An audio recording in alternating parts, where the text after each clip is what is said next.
సభకు నమస్కారం. సభకు నమస్కారం. వేదిక మీద ఉన్న పెద్దలందరికీ నా హృదయపూర్వక నమస్కారాలు. నా తోటి రైతాంగానికి విన్నవించేది ఏమనగా అంటే, అయ్యా రైతు కోసపడేది ఏందో మనకు తెలుస్తుంది కదా. మన దేవుడు కేసీఆర్ ఆంధ్ర పరిపాలన నుంచి ప్రాణానికి తెగించి మనకు తెలంగాణ తెచ్చి 10 సంవత్సరాలల్లా మనకు నీళ్లు తెచ్చి చెరువులు పూడికలు తీసి నీళ్ళు ఇచ్చి 7 గండాలల్లో ఉన్న నీళ్లు ఇప్పుడు 3 గండాలలో నీళ్లుండి అధిక పంటలు పండి హాయిగా 10 సంవత్సరాలు మన ఊళ్ళలోనే మనకు మంచిగా సెంటర్లు పెట్టి గ్రామాన ఇంటి నుంచి బయటికి వెళ్ళకుండా ఒక్క ఇబ్బంది కాకుండా మన గింజ పోకుండా మొత్తం కొని 10 రోజులకే మన ఖాతాలలో పైసలు వేసిన మహానుభావుడు కేసీఆర్ గారు. అయ్యా ఇంకొక మనవి, నా ముచ్చట వినండి. కేసీఆర్ గారు మనకు దేవుడు. మనకు ఏం చేసిండంటే, ఈ 100 సంవత్సరాలు బతుకుతలేమని 75 సంవత్సరాలకు ఉన్న దాన్ని 57 ఏళ్లకు కుదించి 100 మందికి పింఛన్ ఇచ్చి 200ను 2000 చేసిన ఘనత కేసీఆర్కే దక్కింది.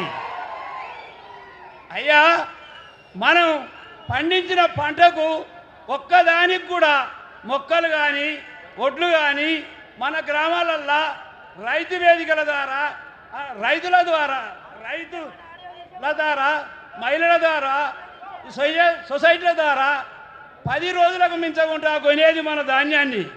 ఇప్పుడు ఈ కాంగ్రెస్ ప్రభుత్వం కళ్ళబొల్లు మాటలు చెప్పి ప్రభుత్వానికి ఎక్కి మనకు ఏం చేస్తాడయ్యా అంటే, ఈ ఆడికి నేను పంట పండించి చేనేసింది 3 నెలల 15 రోజులు అయితే, నేను పంట పండించినాక నెల 15 రోజులు ఆ దొన్నెలమ్మడి ఉన్నాక నేనేమి చేయాలి? మీరే ఆలోచించండి. ఈ దౌర్భాగ్యానికి ఈ రైతుల కన్నీళ్ళు పర్వంతో కాంగ్రెస్ ప్రభుత్వం కొట్టుకపోయి ఎల్లబడాలని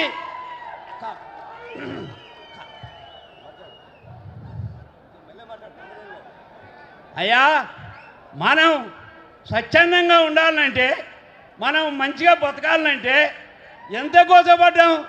మన సారు కేసీఆర్ చెప్పిండు, అయ్యా వెనకటి ముంగడ పడుతుంది, చెప్పులు లైన్లో పెడతారు, మీకు ఇత్తనాలు దొరికాయి, వీర్య బత్తాలు దొరికాయి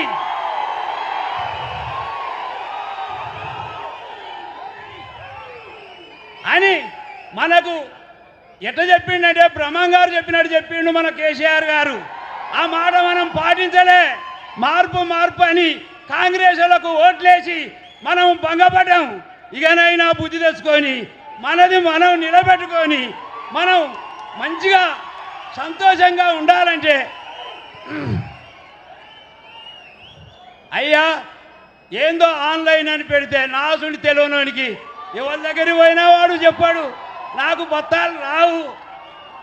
అది పంట పండితే, నేను అలంకాన్పేట రైతును, నా పేరు గాదుల గోపాలు, మా మండలం నెక్కొండ, మా నియోజకవర్గం నరసంపేట. మా ఎమ్మెల్యే గారు మాకు చేసిన సేవ జీవితంలో కూడా మర్చిపోని పని.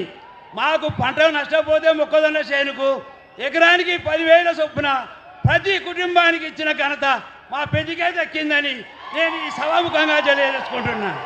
అయ్యా 1 కాదు 2 కాదు, ఈ ఎన్ని కంపెనీలు ఉన్నాయో అన్ని కంపెనీలను తెచ్చి రైతులను చూడలేక ఈ నర్సంపేటలో పెట్టి అందరికీ ఏమి ఇచ్చిండంటే, పట్టాలు ఇచ్చిండు, పైపులు ఇచ్చిండు, ఇంజన్లు ఇచ్చిండు, టిల్లర్లు ఇచ్చిండు, ట్రాక్టర్లు ఇచ్చిండు.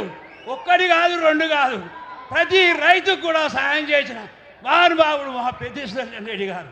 అయ్యా మన ప్రభుత్వంలో మనకు ఎలాంటి ఇబ్బందులు లేకుండా సుఖ సంతోషంతో 10 సంవత్సరాలు గడిచినాం. ఇప్పుడు ఈ అబద్ధాల కోరి కాంగ్రెస్ ప్రభుత్వంతో మనం ఎంత హింసపడుతున్నామో మనకు తెలుస్తున్నది. ఈ ఆడికి నెల 15 రోజులు నా జొన్నలు ఆడ పోసి ఆడ పెడితే అవి కదులుతలేవు, మెదులుతలేవు. ప్రైవేట్ ఎమ్మెల్యే గారు వచ్చి ఆటమూటలు చెప్పి అన్ని జూటా మాటలు చెప్పి పోతానే వస్తానే అనుడే కానీ ఒక్క బత్త కదులుడు లేదు, ఒక రైతుది కొనుడు లేదు. ఈ హింస పాలన ఎన్నాళ్లకు మనకు పోవాలంటే ఈ పాలన చూసి భయపడకుని ఇంకా 2 సంవత్సరాలు ఉంటే వాళ్ళు పోతారు. మన రైతుల కన్నీటి పర్వంతో వాళ్ళు కొట్టుకపోతారు కాంగ్రెస్ వాళ్ళు. మీరు భయపడకుని. అయ్యా ఇవన్నీ చేసినాక కేసీఆర్ మంచి పనులను చూసి వలసపోయిన రైతులందరూ కూడా వచ్చి మళ్ళా గ్రామాలలో నిలదొక్కుని మంచి పంటలు పండించి లక్షాధికారి అయితే ఇప్పుడు ఈ కాంగ్రెస్ ప్రభుత్వం వచ్చి యూరియా బత్తాలు దొరకక నిధులు ఇయ్యక అన్ని కొరతలతోటి చేసి అయ్యా ఏం చేసిండు? ఒక్క బత్త దొరకక ఎత్తే నాకు 4 ఎకరాల భూమి ఉంటే నాకు 2 బత్తాలే ఇచ్చిండు యూరియా. ఏం చేయాలి? ఎట్టేయాలి? కాలరీతి కలిసి వచ్చి 35 క్వింటాల చొప్పున నాకు జొన్నలు పండినాయి. 25 క్వింటాలే కొంటాడట. ఇంకా 10 క్వింటాలు నేను ఏం చేయాలి? ఎక్కడ పోయాలి? మీరే ఆలోచించండి. అయ్యా రైతులకు ఎన్నికల ముందు ఏం హామీ ఇచ్చిండు?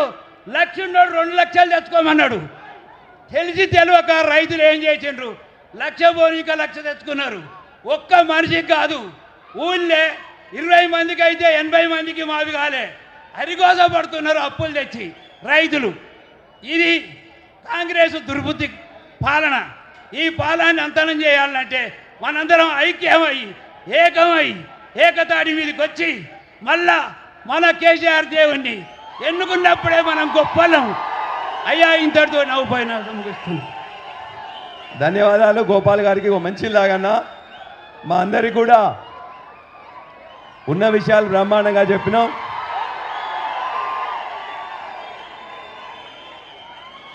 మా గోపాల్ గారు ఒక మాట చెప్పిండ్రు, మా ఎమ్మెల్యే గారు ఉన్నప్పుడు నీళ్లు బాధ తెచ్చినాను. ఇప్పుడు ఎమ్మెల్యే కాదు, మా పాత ఎమ్మెల్యే నర్సంపేట మాజీ ఎమ్మెల్యే పెద్ది సుదర్శన్ రెడ్డి గారు ఆనాడు కేసీఆర్ గారితో చెప్పి నర్సంపేట నీళ్లు తెచ్చిండ్రు. ప్రస్తుత ఎమ్మెల్యే కాదు. ఇప్పుడు సుబ్బారావు గారు ఖానాపురం గ్రామం నుండి వచ్చిండ్రు, మాట్లాడాల్సిందిగా కోరుతున్నాం. సభకు నమస్కారం. సభకు నమస్కారం. పెద్దలందరికీ నమస్కారం.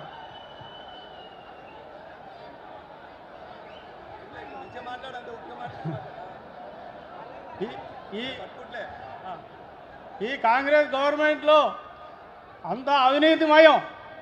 యూరియా బస్తాలు దొరకవు, డిఏపి బస్తాలు దొరకవు, ఒడ్లు కొనుగోలు లేదు. ఏ దగ్గరికి పోయినా ఓలు అందరూ కాంగ్రెస్ కార్యకర్తల దగ్గరికి తీసుకుపోయి యూరియా బస్తాలు పంచుడు అన్నీ చేసుడు. వాళ్ళ దగ్గరికే యూరియా బస్తాలు పోతాయి. ఎనమాలు వెళ్ళిన వాళ్ళకి యూరియా బస్తాలు దొరకాయి, డిఏపి బస్తాలు దొరకాయి. ఒడ్లు అమ్ముకుందామంటే ముందు కాంగ్రెస్ వాళ్ళే పోతాయి, ఎవరై పోవు.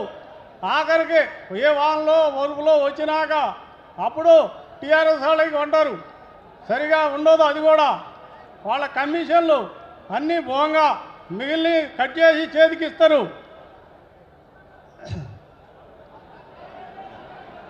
ఓకే, ధన్యవాదాలు.